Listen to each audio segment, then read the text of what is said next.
Hello and welcome to a very special episode of How I Paint Things. Now today we're going to cover something that's quite near and dear to me that I enjoy doing, and that is painting faces. Now faces, any skin in particular really, is one of the parts that can really set off a model and make it finished. You'll find that in a lot of hero characters in particular, around the face is where a lot of that visual sort of impact is on the model. So you want to make sure that they look pretty cool when they're finished. They're a great way to add a little bit of extra colour to a miniature that doesn't normally have a lot of it, and with a little bit of sort of forethought and planning, this step is nowhere near as difficult as people can think it is. Okay, so I'm going to take you first of all through how I've base coated these, for my little box of headless Space Marines here.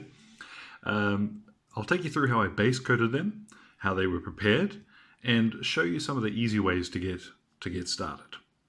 So first of all, I have here my rather macabre little box of Space Marines. Let's just see if I can get that to focus on the right spot. There we go. And let's go through. So here, first of all, this bloke I base coated first. He started with Bugman's Glow, and then I gave him a couple of thin coats over top of Acadian Flesh Tone. So rather than starting from the base paint, I actually layered on a couple over the top of that, and then gave him a wash of Reikland Flesh Shade. Now you can also use Agrax Earthshade here, it'll just give you a very slightly different finish. But you'll see Reikland Flesh Shade is a little bit sort of red and peachy. Now this fella here, he's one where I'd probably say this is the easiest way to get a very quick and simple result on the table. Because as you can see, his features are quite well defined, and there's nothing too bad about him, let's say. This guy, he started from a white base coat. I used Corax White, and then gave him a couple of thin coats of Kislev Flesh. Over the top of that went a wash of Reikland Flesh Shade, and that's all. He's pretty much done. When I get to highlighting, I'll probably use him as the example, because he's pretty much finished. Now over the back here, I have a couple of other examples. This blokey on the left, now he's quite an extreme, he's got an orange sort of tone going on to him. Now I wanted to do him because I want to demonstrate another range of paints that's out there, and it's these guys hiding in the back, the Foundry paint system. Now these guys, you can find them online, and how they work is they are a triplet set, and this goes for all of the paints in their range. The way that their system is designed is you have a base, or what they call a shade, then you have the mid-tone, and then a highlight. And the idea is that you work up using those three paints, and that'll give you the effect that you want to achieve. They're actually very good. They have a similar consistency to Games Workshop's base paints, so they do need to be watered down a little bit before you put them on, but I've found that they work pretty well.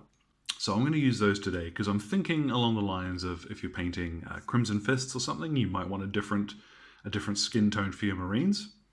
And then last but not least, now this guy I've actually finished rather than gone through the steps, which is probably a mistake on my part. But painting dark skin can be a real challenge, because if you go to most paint ranges, and this is discounting Foundry for a moment, but a lot of paint ranges, and the workshops certainly got this going for them, you have a number of paints that are labelled flesh. Acadian Flesh Tone, Kislev Flesh, Rat Skin Flesh, but nobody... you find it difficult to find someone that just does a dark skin tone, which means a lot of it is experimentation. When you're looking up tutorials, it will point in a lot of different directions, because making it look right on a miniature but good up close can be a real challenge. Highlighting dark skin in particular, if you go overboard with the highlights, they start to look ashy real quickly, which is a big problem. But for this bloke here, I started out with Dryad Bark, and I've used this over Rhinox Hide, because this doesn't have quite such a red tone to its base. And the reason why I did that is that this then got a wash of Agrax Earthshade, highlights with Gorthor Brown, and a little Baneblade Brown, just to do off the cheeks and the nose and stuff, and we'll go into that in a minute. And then I gave him an all-over wash of Reikland Flesh Shade to red him up a little bit more. And there we go. You can see what a difference that makes to the finished product. So we're going to get now onto how to highlight. Because having seen him now, you can see what a difference it makes to a finished effect. Now this is Kislev Flesh Lad. He's had two coats of Kislev Flesh over white, and then the Reikland Flesh Shade wash. And to be honest, if you're doing quite pale skin, this can work fine. You know, paint your heads individually, and just pop a little bit of PVA into the socket where they're going to go when the rest of the model is finished, and just sink it in there, and it's done. You don't have to muck about too much with this if you want a real simple finish. But we're going to go a step further. Now, when you're highlighting a face, there are sort of three basic regions that you want to concentrate on. It's across the brow, the cheeks, and the chin. Now the nose, is included in that brow sort of region. So if you want to be picky, you could say there's 4 regions, but we're not going to be picky. The idea is that you want to bring out the shape of the face by accentuating these details. So at the moment, he looks a little bit flat with those recesses done, but nothing else really standing out on his face. Once we highlight those 4 areas, you put him at table distance, and he'll look smashing. Okay? So I've got here my flayed one flesh, and this is quite a significant difference from where I'd normally go to. But we're going to do him with quite a sharp highlight so that it's clearly visible as I'm painting him. So as ever, a little bit of paint and a little bit of water. Now you don't need to go down to a teeny tiny brush. I'm using, this is a small layer brush from Games Workshop. Some people will insist that you have to use brushes that have a single hair on them, and this is not true. What you need is brush control, and that comes into how much paint you have on your brush at a time. See, my brush is clean. I'm now going to dip it just into my little prepared pool of paint. That's all I want. Just a little bit. And then I run it on the back of my thumb. It's a bit of a habit that you can probably see. The idea is that lets me see how much I'm going to leave behind. So what I'm going to do is start from inside the edge of his brow and go towards the outside. Just that. And same on the other side. Now, if you're worrying about, having to draw straight lines, just flip them upside down. Do the same thing. Start from the inside and pull to the outside. And there's his brows done. So let's quickly, while that paint's still wet, just touch on his nose. You don't do a whole nose, you just want to do the tip. And let's do a little bit of flicky on the sides. We'll do his cheekbones, and that's just a simple straight line. One way, and then down. You want to use an inverted L shape here. So across, and then down. You see? And then we'll do his chin. Now, Space Marines, bless them, they've always got really defined chins. And this guy's got kind of a bum chin going on. So we'll accentuate that gap, make that stand out. Now, while I'm here, I'm going to be a little bit finicky, and I'm going to go in and just do the top lip. You see now I've not had to go back for any paint. And there we have it. Now, honestly, I'd put him on the table like that. If I was painting for an army and I had a bunch of miniatures to do, for sergeants and such like that, I think that's pretty cool. That's done. Just get this to focus. There we go. Now, it's not fantastic, but the effect is actually really striking. You see that inverted L shape is kind of a key to the quick method of painting these faces. Doesn't always perfectly follow the details of the face. It doesn't always follow the contours, but it's very quick, incredibly simple, and let's just get him down there. You see how at a distance, it looks spot on. So, that's him for now. I'm going to put him back up there. Now we're back here with the fellow who was Cadian Flesh Tone and then a Reikland Flesh Shade wash.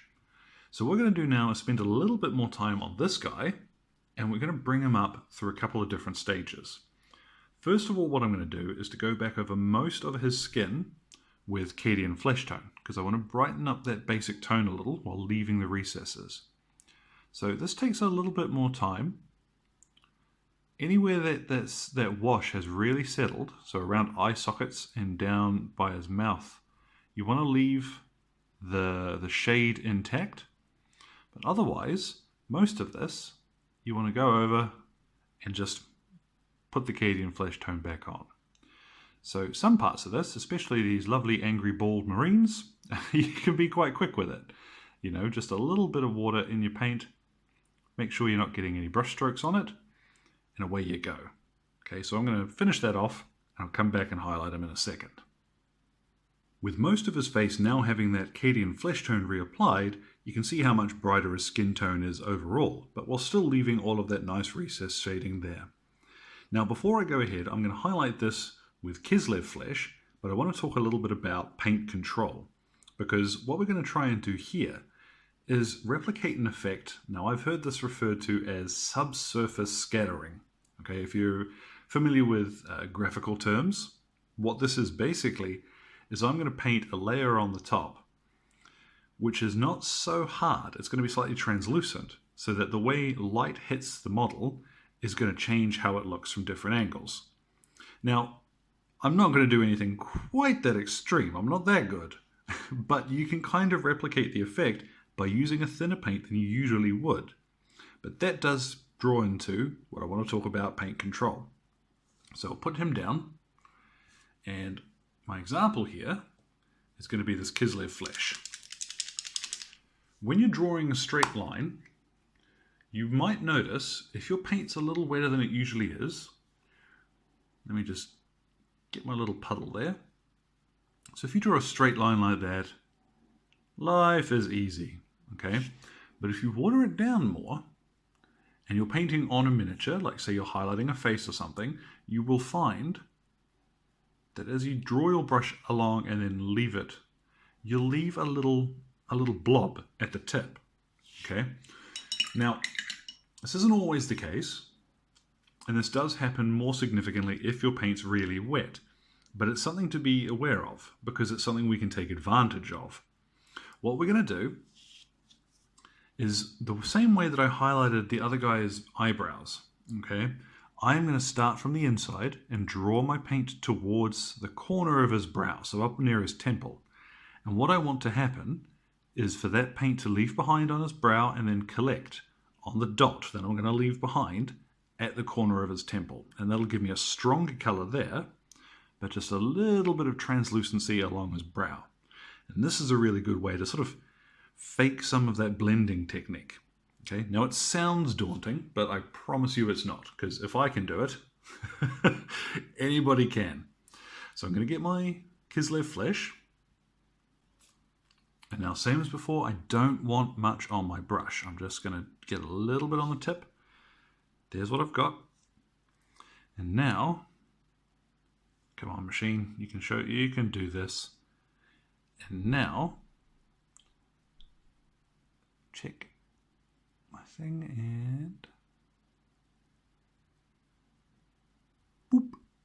So you might see that little bit of pooling at the tip. Now you can use this for all the different points on his face. So draw away to the tip of his cheek, draw down to his jaw. Same trick works on his chin. Now this you can do everywhere on his face. Draw the paint down to where it collects and then lift your brush away. And you'll see how that starts to begin layering up, but without being a really sharp edge. So I'm not going to highlight him like I would. I'm going to go a little step further. You see I've done the inverted L shapes, his brow and all that, but I'm going to go that little bit further with this, and then I'll show you how you can take this style just a step further. Now I've highlighted a lot more of his face with Kislev flesh than I normally would. So you see, or you might not see, that might be a little bright, but along, for example, down his jawline here, the forward-facing bits I've added a little bit more paint, and in his cheekbones, around the sides of his nose, I haven't put anything. So this is almost a second stage, like we did with the Cadian flesh tone first, where we're just building up the colour, making him a little bit more pale. But that doesn't look particularly exciting down at table length. You know, he starts to look a little bit samey. So we're going to go one step further, get out our Flayed One Flesh for an extreme highlight. And this, I'm only going to touch to a couple of places, which is going to be those same spots that we always go to. So, a little bit of paint, a little bit of water. And here I'm just going to go right to the very edge of his cheekbones, the very corner of his brow, very tip of his nose, and the very end of his chin. Beep, beep. Now, this doesn't look, this isn't a perfect representation of a face, but it does look a lot better down on the table. Those features, they stand out, and it's a great way to get your characters painted quickly in a way that they're still going to really pop when they're on the table. So, now what I want to show you is that foundry paint. We have here the head that was sprayed white and then given a coat of their Mediterranean skin shade, which is the base coat, let's say. As you can see, he's quite orange, so we're going to see how he turns out when he's had that mid-tone applied. How I'm going to apply this is the same as I did the Cadian flesh tone for the head that I just painted. So I'm going to paint this over most of the head, leaving behind only the recesses, so in the corners of his cheeks, in his eye sockets, under his mouth and so forth. Let's see how this goes on. Start up around his brows. I'll get around in the corners there.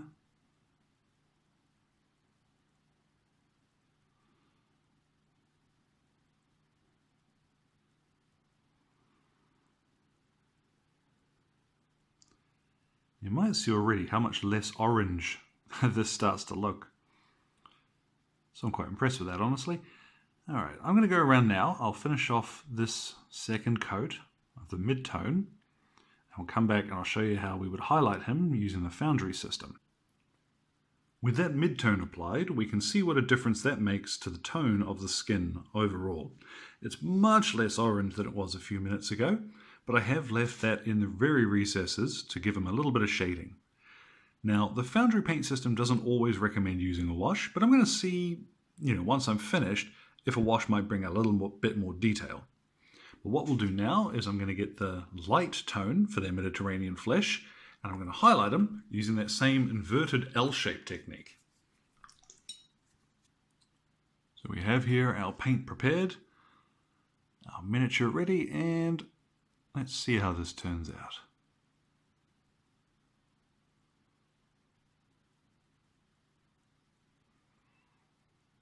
So there's that L shape. There is the 3 layers of the foundry system now on that face.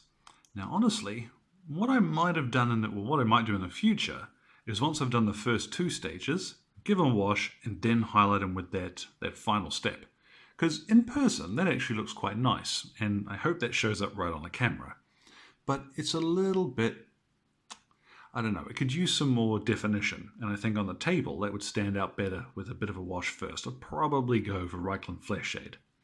But that's not too bad. I actually quite like that colour scheme. And if you're painting somebody who's not, who you want to be a little bit more tanned, that'd be quite a good base for that. So we come back to our box of Headless Marines, and, I think a lot of these look pretty cool. On the left, we've got the fella that we started out with the Cadian Flesh Tone, washed with Reikland Flesh Shade, brought back up with the Cadian Flesh Tone, and then highlighted with Kislev Flesh. Here we've got the fella painted using exactly the same techniques, which was Dryad Bark, Gorthor Brown, Angrax Earthshade, then a little Baneblade Brown for the highlights, and then an all-over wash of Reikland Flesh Shade again. This blokey here, he was the guy that we did very quickly from a white base coat. We did Kislev Flesh.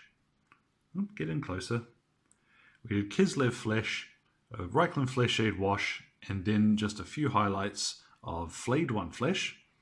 And on the end here, we've got our fellow who we painted using the Foundry Mediterranean skin set.